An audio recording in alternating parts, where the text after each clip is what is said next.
कि हम अपना सारा इंटरेस्ट इंडिया वॉच करेगा, एक तीर से दो शिकार करेंगे, हम इंडिया को स्ट्रॉन्ग करेंगे, वो चाइना भी डिलीवर करेगा, हमें अफगानिस्तान भी डिलीवर वही करेगा, बल्कि वो पूरा रीजन उसको मिनी सुपर पावर बनाएंगे, जो पाकिस्तान के लिए खतरनाक हो सकता है। सलामती काउंसिल की मेंबरशिप है, वर्ल्ड ट्रेड ऑर्गेनाइजेशन में लेकर आना और उसको इंडिया के स्टैचर को और मजीद बड़ा करना, ये पाकिस्तान के लिए ठीक नहीं होगा। डेमोक्रेट के ये माइंडसेट है। अमेरिका में ये समझा जाता है कि अब हमें फिजिकल जंगों की जरूरत नहीं है, हम अपने एहदाफ जो है वो या तो ड्रोन्स के जरिए, अपने कैरियर्स के जरिए, या फिर हम इकोनॉमिक सैंक्शंस ले सकते हैं। उसका तजर्बा इन्होंने किया डोनाल्ड ट्रंप के साहब के दौर में, ईरान पे बड़ी टफ सैंक्शंस और एम्बार्गोस किए गए। आपके साथ भी उन्होंने वही करने का सोच रहे हैं। फैटफ से आपने 26 चीजें की हैं, 27 टोटल थी, लेकिन फिर भी नहीं छोड़ा उन्होंने आपको।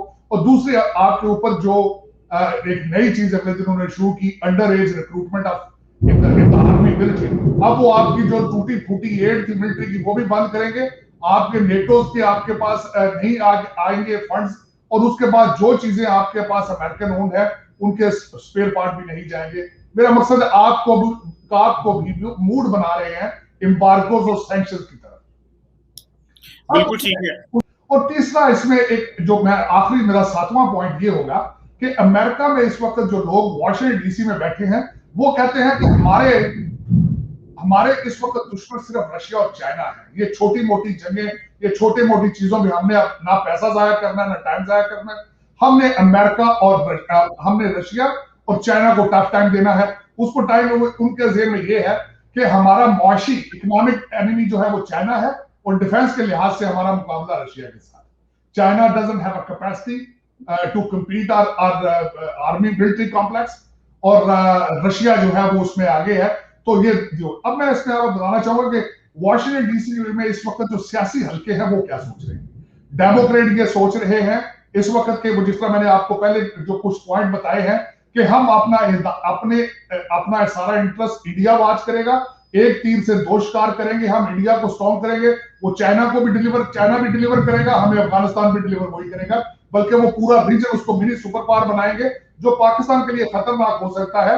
सलामती काउंसिल की मेंबरशिप है, वर्ल्ड ट्रेड ऑर्गेनाइजेशन में लेकर आना और उसको इंडिया के स्टैचर को और मजीद बड़ा करना, ये पाकिस्तान के लिए ठीक नहीं होगा। डेमोक्रेट के ये माइंडसेट है, और उसको मैं साथ आर्गूमेंट ये दूंगा, सपोर्टिंग आर्गूमेंट, क्योंकि इस वक्त इंडिया में अमेरिका में Indian lobby is right behind Israel की लॉबी से। इस वक्त वो जो इंडियन डायस्पोरा, इंडियन जो सेकंड जनरेशन लोग हैं, उनका कंट्रोल है व्हाइट हाउस पे। वो उस तरीके से मेरा सपोर्टिंग आर्गूमेंट ये होगा। आप कैसे देखते हैं कि ये जो पाकिस्तान के बारे में जो डबल गेम की बात कर रहा है अमेरिका, और जो इमरान खान साहब ने रिसेंटली पॉलिसी स्टेटमेंट पार्लियामेंट में खड़े होकर बड़े बड़े नारे मार दिए, आप इसको कैसे देखते हैं कि अमेरिकन जो अवाम है, लोग हैं, वो भी इसी तरह पाकिस्तान के बारे में सोच रहे हैं, या कि वो बॉदर ही नहीं करते कि क्या हो रहा है, लेकिन ये तासुर अभी किस हद तक स्ट्रांग है कि पाकिस्तान ने शायद अमेरिका की मदद नहीं की अफगानिस्तान में, वरना कई लोगों का कहना है अगर पाकिस्तान फुली मदद करता, जो कि पाकिस्तान कहते हैं हमने की है, तो शायद जो है वो अमेरिका अफगानिस्तान में जीत जाता। उसामा बिन लादेन, बिलखसूस जब उसामा बिन लादेन का पाकिस्तान से पकड़ा जाना सबसे बड़ा शॉकिंग वो था। उसके बाद अमेरिका और पाकिस्तान का जो ट्रस्ट फैक्टर है वो हमेशा डेफिसिट पे रहा। अब उसके बाद अब मैं ये बताना चाहूंगा कि आप जरा ये खुद सोचें कि परवेज मुशर्रफ दौर में अमेरिका ने मांगा कम था, आपने दिया ज्यादा। अब आप मांगे थोड़ी चीजें और देने वाला आपको हर चीज दे दे, तो आपका वहीं से आपका एक ट्रस्ट फैक्टर खराब हो जाता है कि what is fishing going on. तीसरी इसमें बात यह है कि आपकी करप्शन की स्टोरियां इतनी मौजूद है 73 साल की। आप क्या समझते हैं अमेरिका, बल्कि मैं समझता हूं पूरी दुनिया को पता है कि आप क्या करते हैं। आपसे एक चीज लें तो दो चीजें साथ फ्री दे देते हैं आप।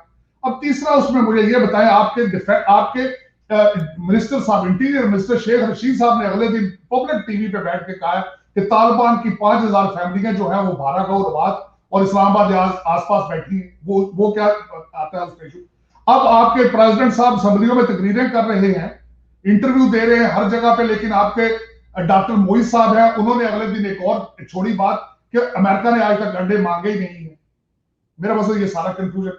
और उसके बाद सबसे मैं कुछ चीजें आपको बताऊंगा, इंटेलिजेंस रिपोर्टों के हिसाब से, आज की बात नहीं है, कई सालों से जो अमेरिकन हमारी जो एजेंसियां हैं मुख्तलिफ, उनके बयानिए या रिसर्च में ये सारा बिल्कुल क्लियर लिखा गया था। मेरी ओपिनियन नहीं है कि तालिबान एक दिन भी पाकिस्तान की सपोर्ट के बगैर, चाहे वो लॉजिस्टिक हो चाहे किसी किस्म की, एक दिन सर्वाइव नहीं कर सकते।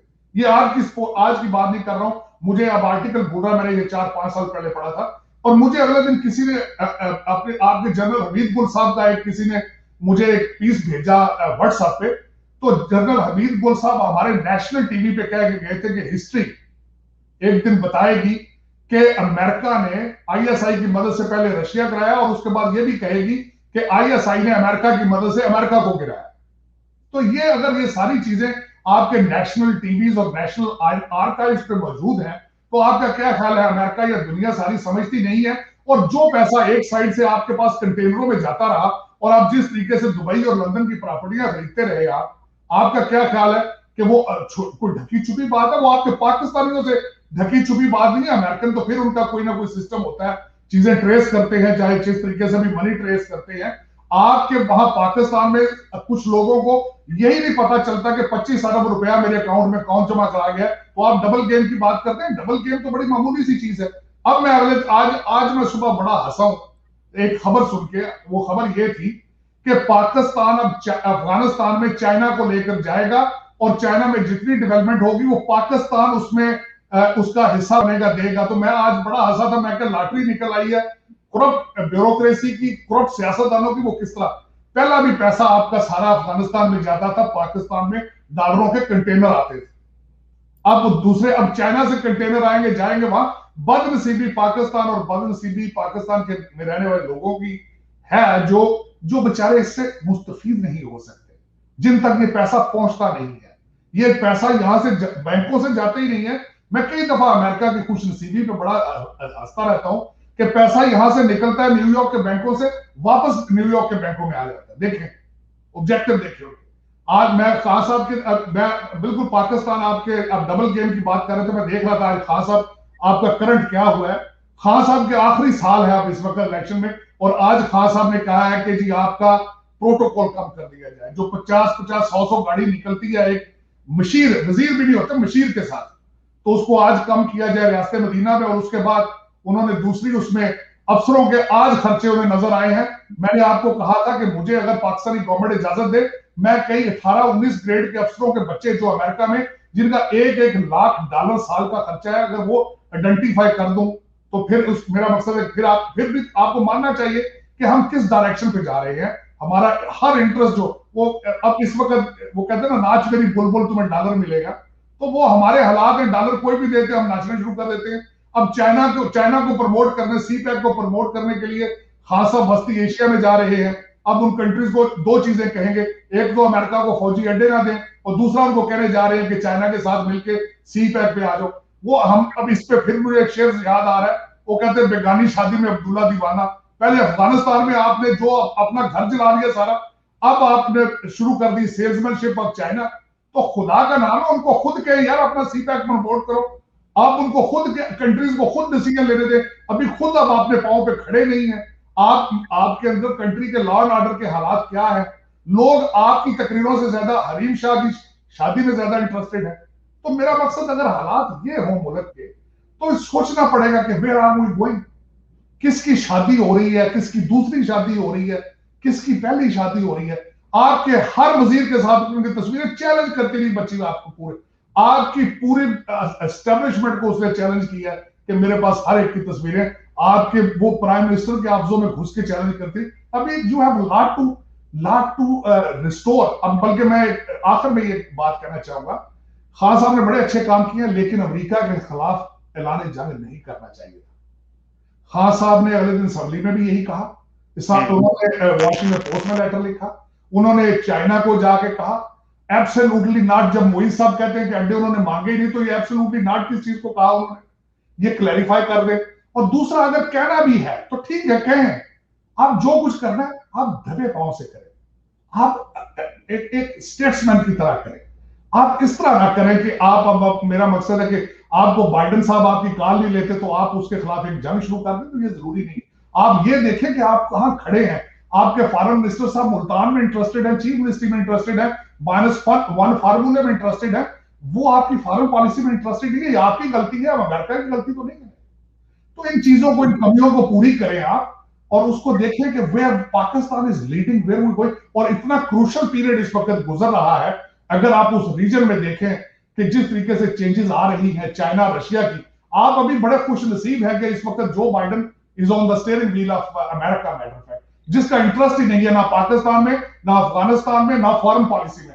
वो इंटरेस्टेड है सिर्फ सोशलिज्म और communism with in the US. उसने अगले दिन वो कई दफा कह चुके हैं हमें इंटरनल थ्रेट है, और वो अंदर रिपब्लिकन पार्टी के रिपब्लिकन को कहता है कि दे आर थ्रेट। तो वो अंदर हमारे साथ बिजी है। You are not on the radar. आप बड़े लकी हैं।